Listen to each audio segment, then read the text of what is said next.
This is Hakozaki Shrine, which is located in Hakozaki, Fukuoka. One of the three major shrines dedicated to God Hachimen, who is famous for warding off evil influence and bringing good fortune. During the Mongol invasion that took place in 1274 and again in 1281, Mongolian troops attempt to enter from Fukuoka to capture Japan.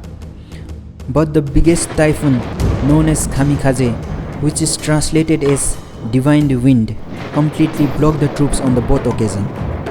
It is widely believed that God Hachimen saved Japan from Mongolian troops. Since then, God Hachimen has been considered guardian of the nation of Japan and also called permanent god of Fukuoka Prefecture.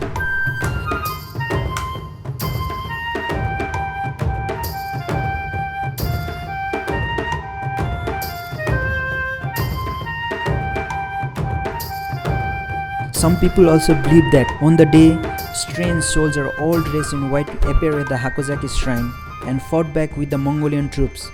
But who were those people is still a mystery.